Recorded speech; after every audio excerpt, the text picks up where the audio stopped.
ओळखला जातो। लोक सणांच्या निमित्ताने एकत्र येतात, आपल्या मनातील आनंद आणि प्रेम व्यक्त करतात। या सणापैकी एक महत्त्वाचा सण म्हणजे होळी। होळी हा सण वसंत ऋतूत म्हणजे हिंदू फाल्गुन महिन्याच्या पौर्णिमेला साजरा केला जातो। या सणाला रंगाचा सण म्हणूनही ओळखले जाते। होळी हा सण 2 दिवस साजरा केला जातो। पहिल्या दिवशी होलिका दहन व दुसऱ्या दिवशी धुलीवंदन असते। या सणामागे एक पौराणिक कथा आहे। प्राचीन काळी राक्षस कुळात हिरण्यकशिपू नावाचा राक्षस होता। तो स्वतःला श्रेष्ठ समजत असे। देवतांविषयी त्याला अतिशय तिरस्कार होता। त्याला प्रल्हाद नावाचा मुलगा होता। प्रल्हाद बालपणापासून विष्णूचा म्हणजे नारायणाचा परम भक्त होता। प्रल्हाद दिवस रात्र विष्णूच्या नावाचे नामस्मरण करत असे।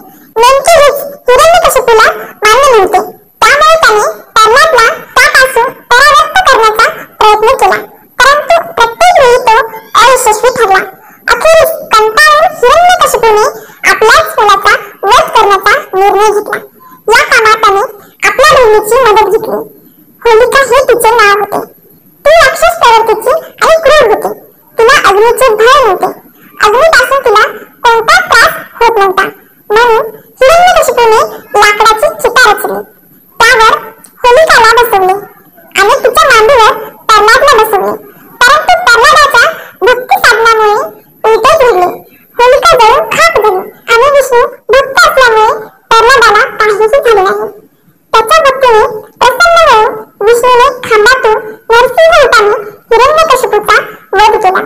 थोडक्यात होलिका वाईट प्रवृत्तीची असल्यामुळे तिचा अंतही जळून म्हणजेच वाईट पद्धतीने झाला।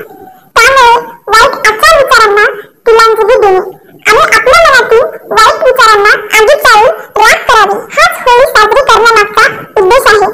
या दिवशी वाईट गोष्टींचा त्याग करून चांगल्या गोष्टींचा संकल्प करा, जेणेकरून आपले संपूर्ण वर्ष सुख समाधानाचे जाईल। होलिकेचा जळून अंत झाला। तो दिवस फाल्गुन शुद्ध पौर्णिमा असल्याने दरवर्षी त्या दिवशी होळी उत्सव मोठ्या उत्साहाने साजरा करतात। महाराष्ट्रात देखील होळी उत्सव आनंदाने उत्साहाने साजरा करतात। आदल्या दिवसापासूनच होळी दहनासाठी लाकडे झाडांच्या फांद्या जमवल्या जातात। काही ठिकाणी ही लाकडे चोरूनही आणली जातात। होळीच्या दिवशी वाळलेली लाकडे, गवळा, गवत रचले जातात। मुहूर्तावर होळीचे पूजन करून मुख्यतः पुरणपोळीचा नैवेद्य दाखवला जातो। नंतर होळीचे दहन केले जाते। दहन करताना होळी रे होळी, पुरणाची पोळी अशी घोषणाबाजी केली जाते। होळीच्या दुसऱ्या दिवशी लोक एकत्र जमतात व एकमेकांना रंग लावून धुलीवंदन साजरे करतात। सर्व लोक आपापसातील वाद मतभेद विसरून एकमेकांना रंग लावतात। या दिवशी लोक घरात वेगवेगळ्या प्रकारचे पदार्थ बनवतात। लोक एकमेकांना रंग लावून होळीच्या शुभेच्छा देतात।